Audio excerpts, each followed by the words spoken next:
Oh là là. Tu sais ce qui me manque chez toi? Ton côté libanais. Regardez, on se retrouve à une heure tardive le soir en direct de la station de service. Non, il n'y a pas d'essence, pas de pression pneu. Y'a rien. Y a rien. Combien ça gagne un commercial chez Bema? Dis-le pour le vlog. 36 000. 36 000 balles. C'est côté de ta mère ou ton père? Ta mère. Eh ben tu sais quoi? Réveille ta mère en toi s'il te plaît.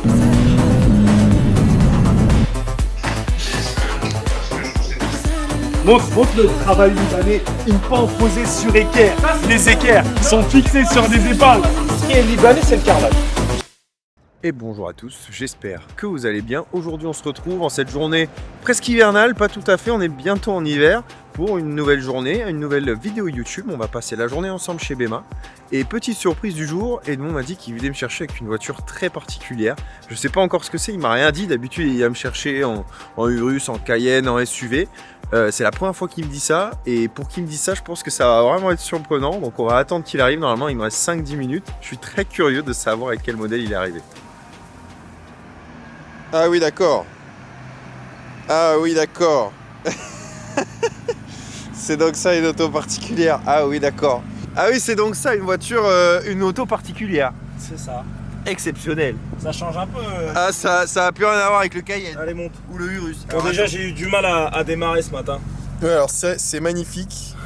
On montre un petit peu quand même. Regardez-moi ce Un volant. joli DB6 de 67. Oh là là, avec les inscriptions DB, les compteurs. Regarde, sur le Mais oui, c'est magnifique.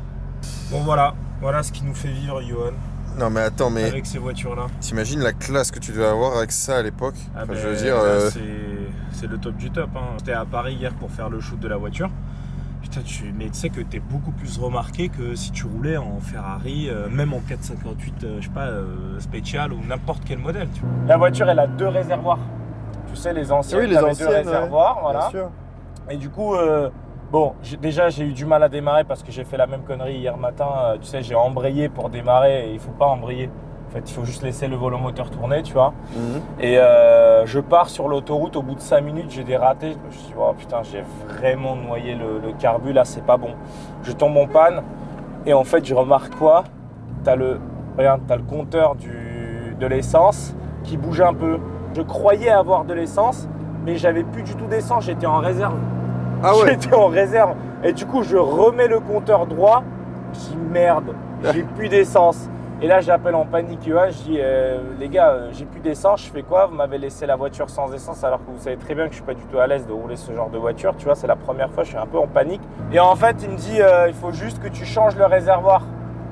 Donc, je suis tombé en panne sur l'autoroute à l'arrêt total. Et j'ai cherché, j'ai appuyé tous les boutons jusqu'à ce que je tombe sur ce bouton-là qui a switché le réservoir et j'avais suffisamment d'essence, tu vois. Et après, c'est reparti. Et puis non, après, j'ai pas eu de galère pour le coup. C'est très facile à conduire. Limite, c'est très intuitif, tu vois. Je sais pas, je peux pas te dire. Après, il faut savoir que la voiture a été restaurée par la suite. Il y a eu 400 000 € de restauration. Je sais pas si vous vous rendez compte. Ça aide. 400 000 € de restauration. Je dis ça pour que vous puissiez vous rendre compte à quel point c'est une passion pour l'ancien propriétaire. Ah bah là. Il a absolument pas cherché à faire ni de la plus-value, ni un placement, ni un investissement. Loin de là, c'était du pur plaisir. Il a acheté la voiture et il l'a restaurée. Il a dit, moi, je veux que même jusqu'à la dernière vis, je veux qu'elle soit neuve. Tu sais ce qui est incroyable, j'adore ce propriétaire parce que quand la voiture, elle dort trop, il nous gueule dessus, il dit, les gars, il faut que les voitures roulent. Si je vous laisse les voitures en vente, il faut à minima une fois toutes les 2 semaines, il faut les démarrer et il faut aller les rouler. Il veut que ces voitures vivent. Il veut qu'elles démarrent, il veut qu'elles roulent. Ouais, puis c'est génial parce que nous, ils nous permettent, enfin tu vois, à travers ça, il nous permet à nous de vivre cette expérience-là et tu vois, peut-être qu'il a créé, en tout cas, il a participé à la création d'une nouvelle passion chez toi, tu vois. Totalement. Et c'est réel. Bah ouais. Non mais c'est véridique parce que moi, avant ce week-end, j'avais jamais roulé une voiture des années 60. Tu sais, toi le premier, tu me connais déjà depuis 2 ans, tu sais à quel point je suis beaucoup plus fan sur les voitures, des voitures récentes. Ouais. Tu sais que j'avais pas une... Je trouvais ça beau. C'était un bel objet pour moi, on va dire une vieille voiture, tu vois, mais j'avais pas une passion où je veux faire partie de cette histoire, je veux les rouler, je veux les restaurer, je veux les vendre, tu vois. Ouais. Ce monsieur m'a permis de vivre un week-end exceptionnel, mémorable pour moi, tu vois. J'oublierai jamais ce week-end. Et c'était rien, j'ai juste fait Saint-Michel-Paris, Paris-Saint-Michel. La journée sur Paris, parce qu'on a shooté à différents endroits, tu vois, avec Leandro. J'ai vécu une expérience inoubliable. Inoubliable. Moi, je suis arrivé juste à temps pour vous montrer le deuxième gros arrivage que je tenais absolument à vous montrer et à vous débâcher devant les yeux. Il a failli la débâcher devant moi. Heureusement, je suis arrivé à temps pour empêcher le massacre. Un des plus beaux arrivages qu'on a eu chez Bema depuis longtemps. Oh là là. Il est violent, son débâchage. C'est un peu d'agressif. C'est un débâchage agressif. Non, c'est un débâchage qui correspond à la voiture. Non, au propriétaire. Ouais.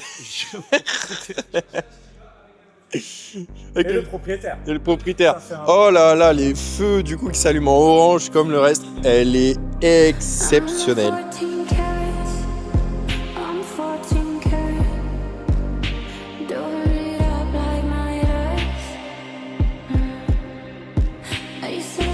Les baquets Senna, ouais, regardez ça. Franchement, c'est assez confortable. Moi, j'entendais des rumeurs comme quoi les baquets de la Senna sont inconfortables. Mais finalement, hier, je me mets dedans pour la première fois. Et franchement, je suis bien. Je trouve ça trop grand. Ouais, trop grand. C'est ça. Genre là. C'est ça, c'est un peu grand. Moi, je suis Voilà, vraiment, je pense que pas c'est épais. Hein. C'est ça. Mais là, je me fais un peu balader si je pars en. Regardez, là pour le coup, ça fait vraiment cockpit. Il y a juste un tout petit emplacement pour les pieds. Je peux pas les écarter plus que ça. Alors là, il y a la roue qui est littéralement là. Ce qui est marrant, La en dessous console du centrale. tapis. Ouais. Regardez, en dessous du tapis. Je sais pas si on va bien voir. Là, c'est splendide. C'est juste hallucinant. Ça, c'est la coque en carbone de la C'est voiture. la coque en carbone. Incroyable. C'est juste incroyable. Je vous la démarre. Attends, on va se mettre la derrière. reculer. Ouais, vas-y. Vas-y.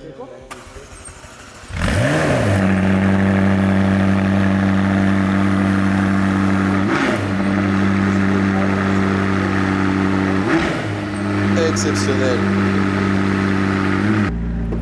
Devine le prix, Marc.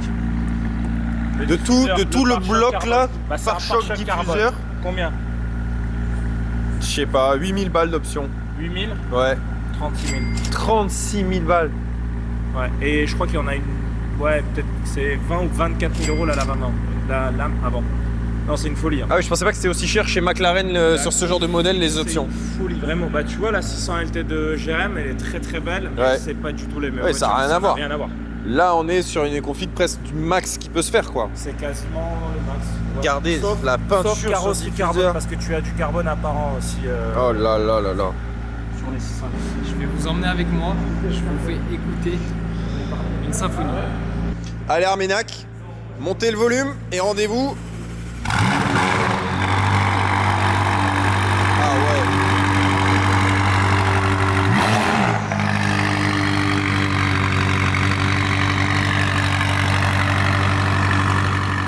Attends, faut jeter un œil. Pourquoi on a imprimé Rosalie? J'ai pas compris. Ça n'a aucun intérêt. C'est pas notre œuvre. Ça saccage la Porsche. Très sympa à la défense. Ensuite, ça c'est le Puro Sangue. Ah, Tu peux peut-être l'avoir de face. la 720 dans Paris. Très jolie. Très belle. La GT2 RS. Et la McLaren. Magnifique. Est-ce qu'on peut dire voiture la plus folle de showroom? On peut tenter? Moi je dirais la SV quand même avant parce que moi bon voilà mais Attends, si on parle config, je pense que c'est la plus belle voiture qu'on ait jamais vendue. Ça me fait chier de le dire, mais. combien ça gagne un commercial chez BMA? Dis-le pour le vlog. Entre 2 et 10. Ouais, c'est pas Entre moins 2 et 10. Entre moins 2 et 10. Ah oui, je te jure. Non, on a déjà fait plus que 10. Toi, il n'y a que lui qui a fait plus que 10. C'est même plus de 10. C'est un peu de 10, c'est un peu de 10.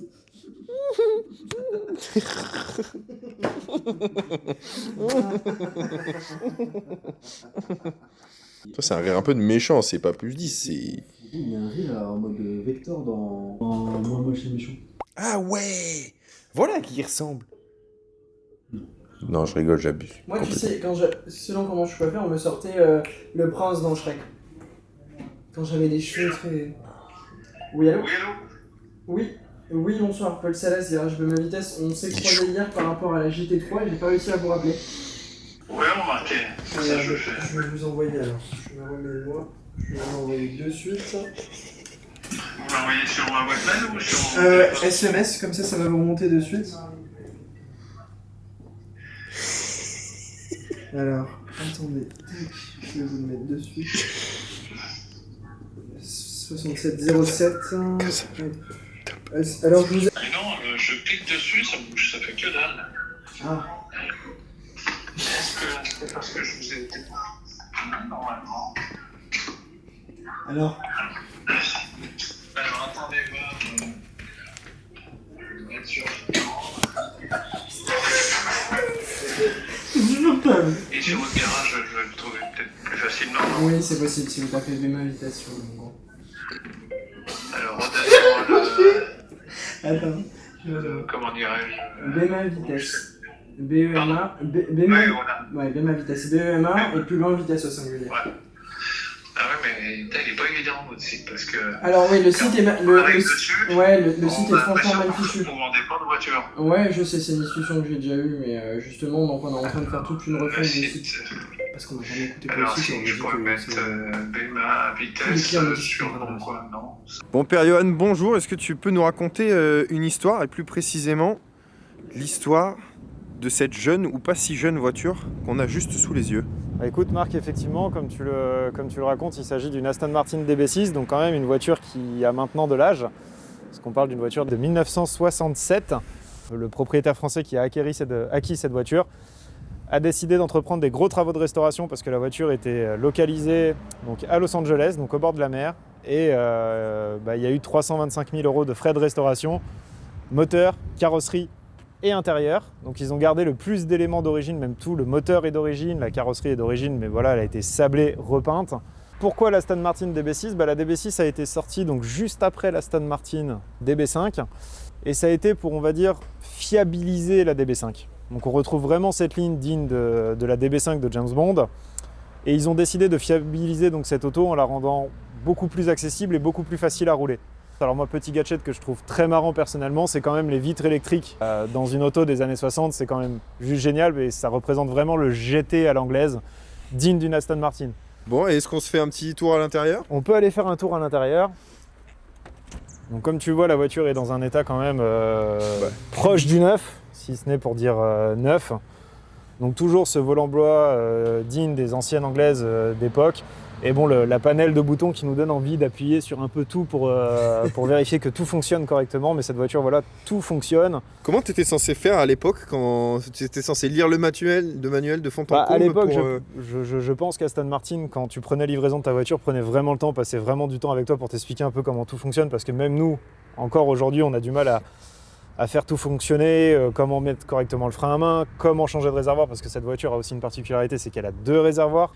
Bon, et alors la question aussi que j'imagine plein de gens se posent, c'est un peu en termes de fiabilité. Déjà, cette voiture, elle a combien de kilomètres et comment ça se roule? Comment est-ce qu'on prend soin d'une voiture comme ça en fait? Cette voiture a donc particularité, comme je l'ai dit précédemment, elle a été intégralement refaite. Donc cette voiture n'a que 5000 km depuis la restauration du moteur, sa réfection complète.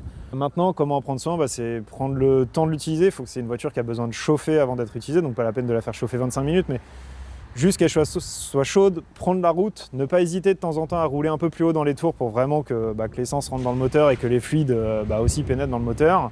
C'est une mécanique très simple, il n'y a pas du tout d'électronique réelle embarquée dans cette voiture, donc si quelqu'un s'y connaît un peu en mécanique, même de lui-même, en lisant quelques manuels, il peut entretenir sa voiture.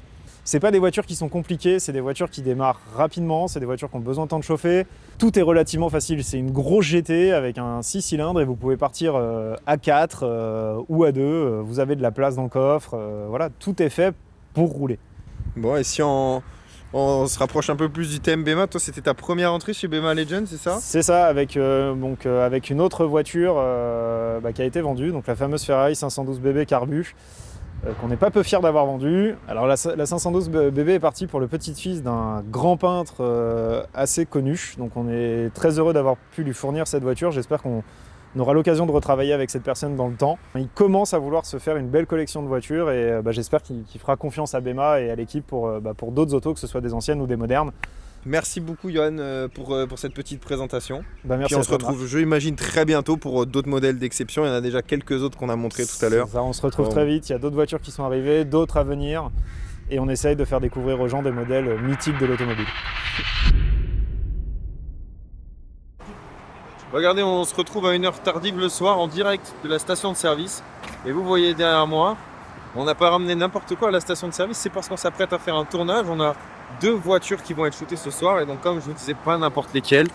Parce qu'on a notre GT2 RS qui est juste là, qu'on a commencé à shooter sur Manicourt et qu'on va terminer de shooter ce soir. Et notre 720S avec Rosalie là-bas qui fait coucou. Et pour ce faire sur ces tournages, on est accompagné de notre fidèle M3 Touring. Donc quand c'est pas le Urus qui nous sert de caméra car c'est lui. Et on le préfère parce que vous allez voir juste derrière, après on peut ouvrir la lunette, je vais essayer de vous montrer ça. Regardez, je vais vous montrer un petit peu pourquoi est-ce que ce véhicule est la meilleure caméra car. Regardez-moi ça, il suffit d'appuyer là et on a la lunette arrière qui s'ouvre et qui nous permet de se mettre à l'intérieur et d'avoir une sorte de pick-up pour prendre des photos à l'arrière. Et là je suis tout juste en train de constater qu'il y a des sacs à l'arrière qui vont nous empêcher de nous y foutre. Alors ça, il va falloir que j'aille régler cette histoire.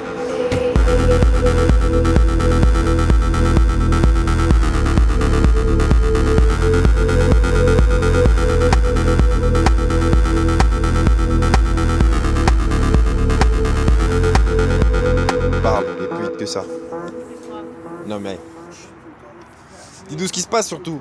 Et bah, il y avait un monsieur, il est parti, il devait rendre la monnaie à quelqu'un, il est parti. T'as expliqué comme une fillette de 5 ans. Eh ben, il y avait un monsieur, et le monsieur, il est pas gentil, il est parti. Voilà, donc on attend, on n'a plus d'essence. Il n'y a pas d'essence dans la McLaren, dans la GT3 et dans le M3, donc on peut rien shooter. Non, il n'y a pas d'essence, pas de pression pneu. Rien. Il n'y a rien. Il n'y a rien. Si on fait bout de métal, Ouais. Ça fait 10 minutes. Il n'y a personne. Non.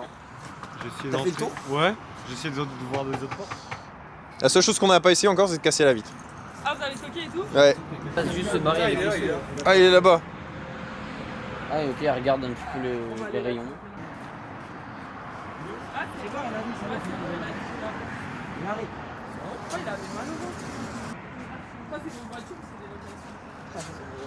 C'est des locks, c'est des locks. C'est des locks. Quelle question de merde, j'en ai marre de cette question de merde. 300 € d'essence, donc 100 sur la 3, la 4 et la 6. Bon, ça y est, il y a enfin quelqu'un qui est arrivé pour mettre de l'essence, mais tout ça pour vous dire qu'à chaque fois, c'est des galères sans nom les tournages. Et vous voyez à la fin un reel de 30 secondes, un reel qui est cool. Mais nous, entre prendre les voitures, les galères qui arrivent, le tournage, etc., le montage, en fait, un reel tout cumulé, en général, il y a une vingtaine d'heures de travail, vous voyez. Donc, on se casse le cul quand même pour faire des trucs un peu sympas.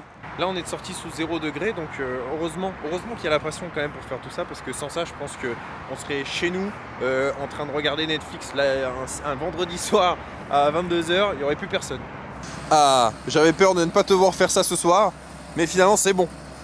Surtout qu'elle avait 0 km d'autonomie, donc Ah oui. Flavien allait se démerder pour nous dépanner. Hein. Aïe aïe aïe, il allait Flav. ramener le jerrycan. Je t'aime, Flav. Sinon, regarde le carbone, magnifique.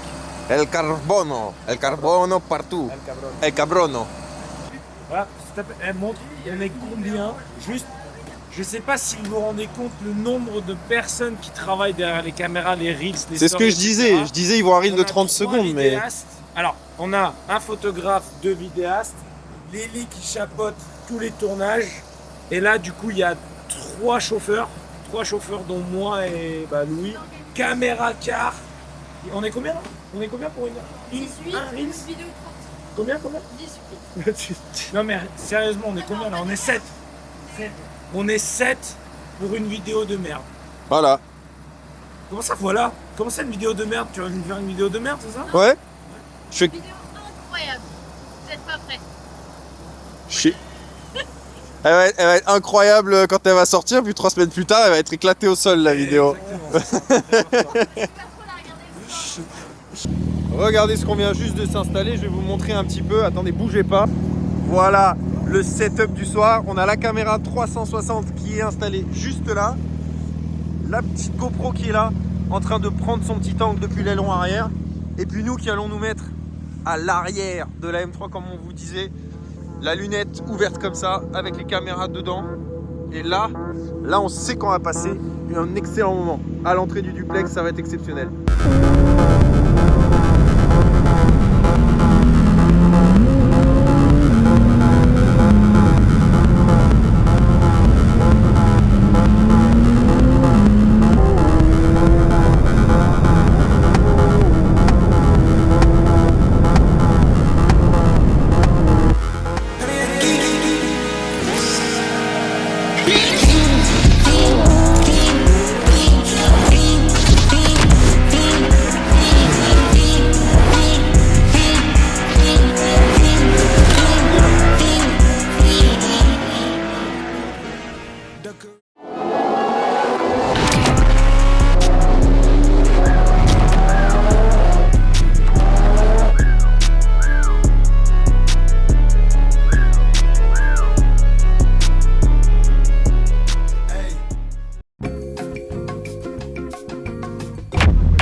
Alors les petits copains là.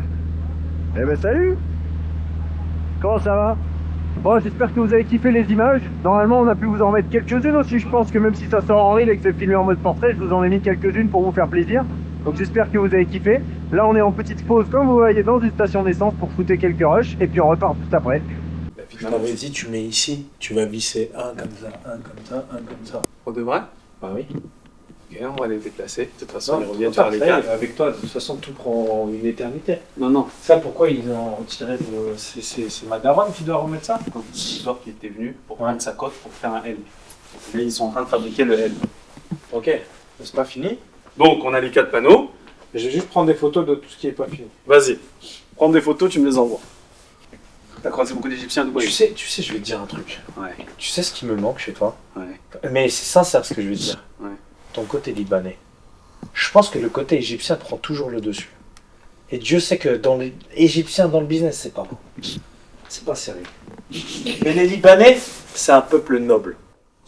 Moi, ça me manque là. Le Libanais que t'as en toi, réveille-le. C'est côté de ta mère ou ton père? Ma mère. Ta mère. Eh ben, tu sais quoi? Réveille ta mère en toi, s'il te plaît. Réveille. Et ça, tu diras à maman, maman, Edo m'a dit, il est fier de tes origines parce qu'il respecte beaucoup les Libanais. Ton petit côté libanais, là, il manque. Le côté libanais, c'est un côté commercial. Ouais. Je suis pas un bon commercial. Non, égyptien, là, tu fais le commerce avec ton côté égyptien, sauf que quand il faut finir le travail, il n'y a pas le côté libanais qui se réveille, parce qu'un côté libanais, il dort mal la nuit quand le travail n'est pas fait.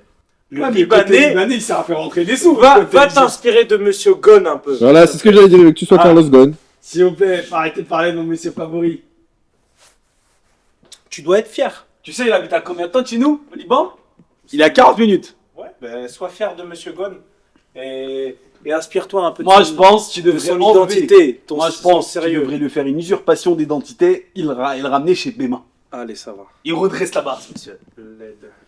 Moi, j'ai toujours dit, la crise que Porsche sont en train de vivre, avec 6 milliards de pertes, il n'y a que Carlos Ghosn qui peut les sortir de là. Ah ben ça, c'est sûr. Gilles, les Libanais, c'est quand même, attends, c'est un peuple noble, sage, bon dans le business. Pas pour moi. J'ai jamais réussi dans le business, Edmond. J'ai toujours été un petit con dans mon coin. Ah, c'est pas grave, au moins t'arrives à payer des 600 L de souvent. Oh, on les paye pour moi pour l'instant. Ouais, ça c'est vrai, on les paye pour toi. Ainsi va le monde des affaires. Faut s'endetter pour s'enrichir. Ainsi va la France. Oh, ouais. Montre le travail libanais. Une pente posée sur équerre. Les équerres sont fixés sur des épingles. Tout ce qui est libanais, c'est le carrelage. Tout ce qui est libanais. Ton carrelage, il est exceptionnel. Tu sais, je parlais à Jules, là, on était à Dubaï, là, tu sais, dehors, là, tu sais, ils ont mis sur le trottoir, ils foutent du marbre. Bon, ça, c'est encore un autre sujet. Je dis, tu vois, là, ça, c'est qualité Momo, ça. C'est bien posé. Et là, il commence à se dire, ah ouais, il a bien posé le carrelage. J'ai jamais vu un carrelage aussi bien, mais surtout aussi rapidement posé. Et des mètres carrés, Dieu sait que j'en ai eu, en chantier. Ouais, mais parce qu'il y avait des pénalités. L'immobilier, c'est mon deuxième métier, pour ceux qui ne savent pas. Parce qu'il y avait des pénalités. Hein? Quand ça parle de pénalité, c'est... Mais c'est vrai qu'il a su que c'était la première fois qu'il a signé des pénalités. Il a dit, écoute, Edo, regarde, je prends, il me dit, on fait des pénalités, on fait un contrat officiel, on met des pénalités, 2000 € par jour. Il a pris un bout de feuille, il a pris un stylo, il a écrit moi. Je m'engage. De payer 2000 € par jour. Nous, les Libanais, nous sommes des hommes de parole.